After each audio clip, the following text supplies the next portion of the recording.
Hello everyone and welcome to another Star Wars figure review. Today we're going to take a look at a Class 1 Deluxe Fleet vehicle from the Clone Wars line, and this time around it's this one, the Attack Recon Fighter. Now this vehicle does come included with an Anakin Skywalker figure, which you can probably see inside the cockpit there, and while it's not exactly heavy on features and accessories and all that kind of stuff, it's really nice in terms of design and playability. It's a really cool little vehicle, and in my opinion really invokes the sort of the gimmick of the Class 1 fleet vehicle or mini rig line. And I'll talk about that in just a bit. Before I do, I'm going to take a look at the packaging that this vehicle comes in. Again, we have the 2012 packaging layout with Darth Maul's face up at the top, accompanied by the Star Wars logo.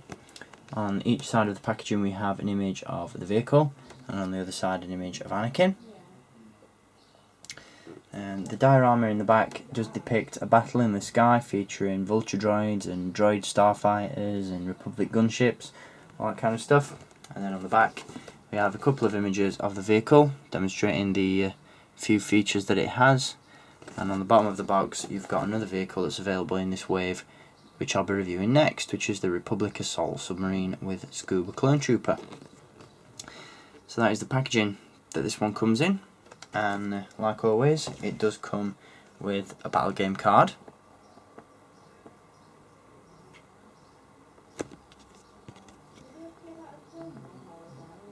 And it also comes with a display stand, which as you can see is being given a darker sort of glossy gold finish, as opposed to the sandy brown that comes with the Clone Wars and Movie Heroes figures.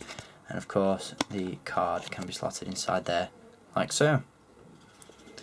So that's the packaging and the contents. Now on to the actual vehicle itself.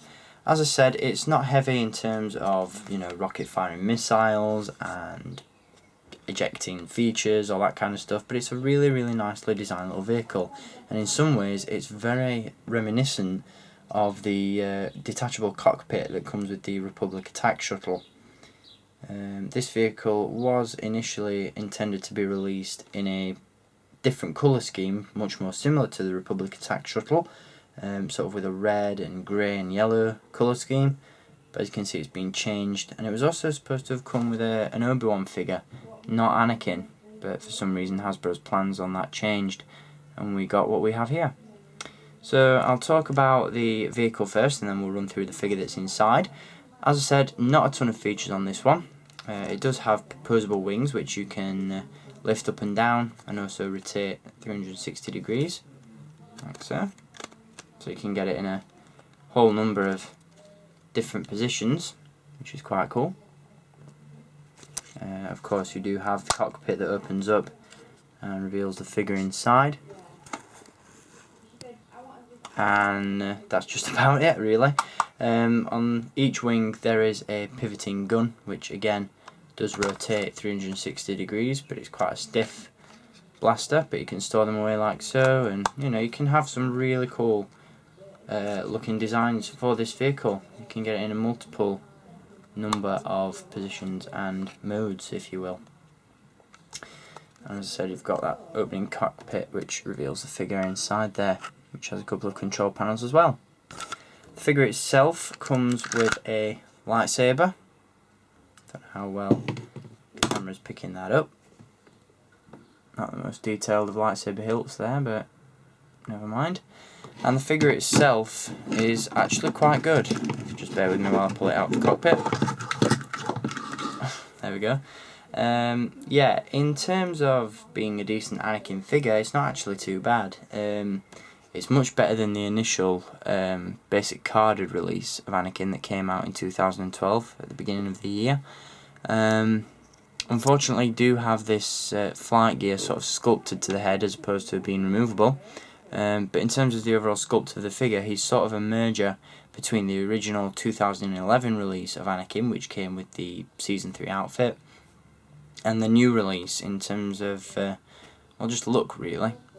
But it does look really nice. In terms of articulation, ball jointed neck, hinged shoulders and elbows, swivel forearms and a swivel waist. You've got a soft goods tunic which allows for extra posability below the waist, so you've got swivel hips, ball hinge knees, but unfortunately no articulation in the ankles.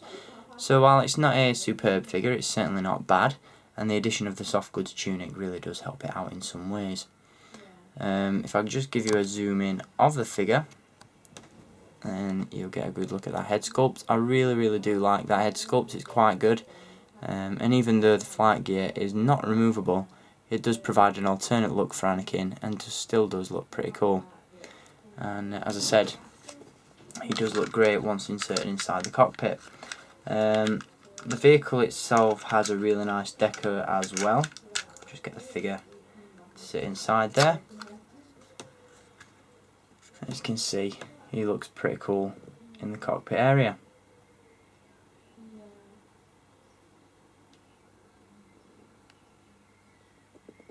You've got a very 501st-ish looking deco on this vehicle, what with the blue patterns. You've also got Republic logos in various places. And overall it's just a very cool vehicle. If you're looking for a vehicle that is packed with features, this is probably not the one for you. But in terms of design and overall look, this is not a bad set at all, and I'd really recommend picking it up. So there we go. That is Anakin Skywalker with the Attack Recon Fighter, and I'd recommend you pick this one up. So there we go. I hope you've enjoyed this review, guys, and I'll be back with many more very soon. Until then, as always, keep collecting, and may the Force be with you.